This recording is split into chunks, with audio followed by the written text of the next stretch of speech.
여러분 안녕하세요. 시카고 예수사랑교회 황선웅 목사입니다.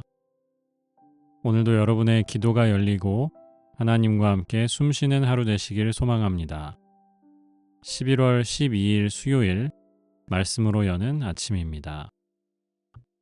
오늘 우리에게 주시는 하나님의 말씀은 여호수아서 2장 8절에서 9절의 말씀입니다. 정탐꾼들이 잠들기 전에 라합은 지붕 위에 있는 그들에게 올라가서 말하였다. 나는 주님께서 이 땅을 당신들에게 주신 것을 압니다. 우리는 당신들 때문에 공포에 사로잡혀 있고 이 땅의 주민들은 모두 하나같이 당신들 때문에 간담이 서늘했습니다. 주님의 백성들에게 주시는 주님의 말씀입니다. 하나님께 감사드립니다. 스가랴서와 디모데 전서 후서를 지나서 저희는 이제 여호수아를 묵상하기 시작했습니다. 11월과 아마 12월까지 묵상하게 될 것 같고요. 여호수아서는 오경이 끝나고 나서 바로 이어지는 성경이고 모세가 출애굽 시대 또 광야 여정을 이끌었던 인도자라면 여호수아는 가나안 정복 전쟁 그리고 지파별로 땅을 분배해 주는 일을 담당했던 리더이지요. 여호수아서에 들어오면 민수기 신명기와는 사실은 완전히 다른 환경에 이스라엘이 처해 있다는 것을 알게 되는데요. 일단 광야의 여정이 끝났습니다. 여호수아 5장에 가면 만나도 이제 그칠 것이고요. 광야에서 아무것도 없이 방향도 모르고 목적지도 모른 채로 유랑하던 시기와 지금은 이제 요단강을 건너서 가나안 땅에 입성한 것이죠. 바꿔 말하면 적진에 침략해 들어가는 과정인데 적진 앞에 온 겁니다. 이스라엘이 처음 넘어야 했던 성은 가나안에서 가장 강력했던 여리고 성이었습니다. 2장 초반에 보면 여호수아가 다시 그 여리고 성에 정탐꾼을 보냅니다. 사실 이 정탐꾼을 보내는 이야기는 이스라엘 역사에서는 말하자면 트라우마가 있는 이야기잖아요. 왜냐하면 광야 여정이 시작할 때 사실은 이집트를 탈출해서 이스라엘로 오는 길이 그렇게 멀지 않습니다. 바닷길을 따라서 그냥 올라오기만 하면 2주 정도면 걸어올 수 있는 거리예요. 그런데 이스라엘은 아시다시피 40년 동안을 광야에서 헤맸죠. 왜 광야 그 긴 먼 길을 갔느냐?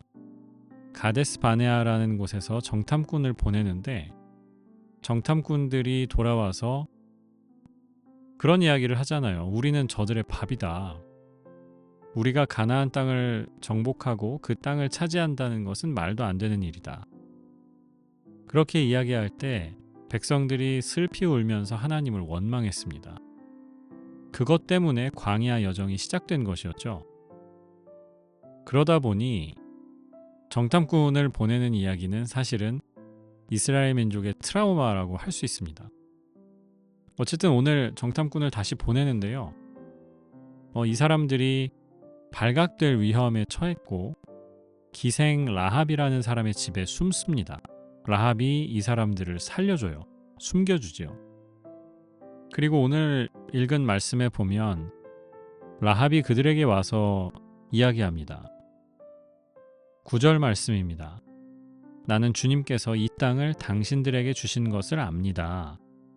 우리는 당신들 때문에 공포에 사로잡혀 있습니다. 다 읽지 않았지만 그 밑에 하나님이 하신 일들을 라합이 다 알고 있어요. 이집트에서 어떻게 나왔는지, 홍해가 갈라졌던 사건, 또 아모리 사람의 두 왕 시혼과 옥이라는 왕이 있었는데 그들을 어떻게 전멸시켰는지 라합이라는 여인이 이스라엘 정탐꾼들에게 이 이야기를 합니다. 그러면서 이야기하지요. 내가 당신들의 목숨을 구해 주었으니 당신들이 여리고 이 성을 점령할 때 나와 내 가족을 살려달라. 이렇게 이야기합니다. 굉장히 충격적인 이야기입니다. 이스라엘은 자기들이 그렇게 강하다고 생각하지 않았어요. 정탐을 오면서도 여호수아도 불안했을 것 같고 저는 백성의 지도자들이 불안했을 거라고 생각합니다. 저들이 가서 또 다녀와서 또 이상한 소리를 해가지고 하나님께 범죄하면 어떡하지? 백성들의 마음을 겁나게 하고 사기를 떨어뜨리면 어떡하지? 라고 생각했을 거예요. 충분히 그럴만하죠. 게다가 이 스파이들이 들어갔는데 걸린 거 아닙니까? 지금 발각돼가지고 추격당하는 상황이에요. 그러니 무슨 정탐이 되고 무슨 보고를 할 수 있겠습니까? 그런데 라합의 이야기를 통해서 자기를 다시 보는 겁니다. 아, 우리가 이런 민족이었구나. 우리는 여리고라는 성 앞에서 너무나 두려웠고 어떻게 해야 할지 몰랐는데 이 사람들이 오히려 우리를 두려워하고 있구나 라고 생각하게 되는 거죠. 하나님이 일하고 계시구나. 하나님이 우리와 함께 계셨고 그래서 우리가 그 기적과 역사들을 체험했고 아, 여리고 성에서도 다시 한번 그렇게 되겠구나 라는 것을 깨닫는 겁니다. 모르겠어요. 저는 한편으로는 하나님께서 일부러 이렇게 하신 것은 아닐까 하는 생각이 들어요.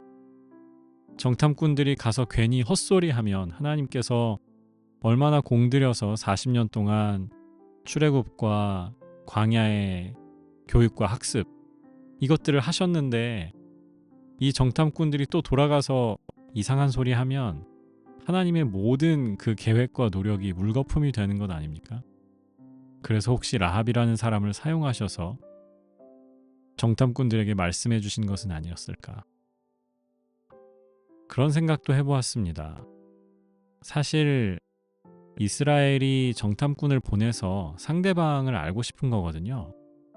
과연 이 여리고 성이 얼마나 잘 요새화되어 있는지, 군대 규모는 어떻고 식량 같은 것은 얼마나 비축되어 있는지 이런 것을 보려고 정탐꾼을 보낸 것 아닙니까? 그런데 바꿔서 생각해보면 이스라엘이 정말로 탐색해야 했던 것은 상대방이 아니고 자기 자신이었던 것 같아요. 하나님이 계시니까 우리가 얼마나 강한가? 하나님 안에서 하나님의 백성으로서 우리가 얼마나 대단한 존재들인가? 이것을 먼저 알아야 하지 않았나 하는 생각도 듭니다. 상대방을 파악하러 갔던 정탐이었지만 결국은 우리가 이런 존재들이었구나, 우리 하나님이 이런 분이셨구나 하는 것을 깨닫고 돌아오게 되죠. 우리가 주일에 와서 예배하고 또 은혜 받고 교제하고 그리고 세상으로 나가죠. 월요일부터 토요일까지 사실 우리는 세상에서 더 많은 시간을 보냅니다. 우리가 월요일에 세상으로 나아갈 때 두려워하는 경우도 있고 또 주저하는 경우도 있습니다. 마치 그 세상에 일주일의 시간이 빨리 지나가고 다시 교회로 돌아와야 한다라는 그 마음도 있고요. 좋은 마음이긴 합니다만 저는 우리가 일상의 삶을 사는 그 자리에서 뜻하지 않은 방식으로 하나님의 크심을 발견할 수 있었으면 좋겠습니다. 다른 이들의 입술을 통해서도 괜찮습니다. 꼭 교회의 일이나 신앙과 직접적으로 관련된 일이 아니라 할지라도 우리가 그것들을 겪으면서 하나님이 내 삶에 함께 하시는구나. 하나님이 교회에만 계신 것이 아니라 내 삶에도 계시구나 라는 것을 깨닫는 우리의 삶의 자리가 되었으면 좋겠습니다. 사랑하는 여러분, 하나님께서 십자가를 지시고 자기 모든 것을 우리에게 주셨어요. 그 사랑이 우리의 몸속에, 우리의 마음속에 흐르고 있습니다. 이 진리를 발견하는 또 재확인하는 우리의 매일매일의 삶이 되기를 주님의 이름으로 축복합니다. 기도하겠습니다. 사랑의 주님, 감사합니다. 정탐꾼들과 같이 우리도 알지 못했던 크신 하나님을 오늘 우리 삶의 자리에서 발견하게 하옵소서. 우리의 믿음 없음을 꾸짖지 마시고 하나님을 온전히 의지할 수 있는 상황도 허락해 주시고 깨달음도 진리의 조명도 허락해 주옵소서. 예수님 거룩하신 이름으로 기도합니다. 아멘.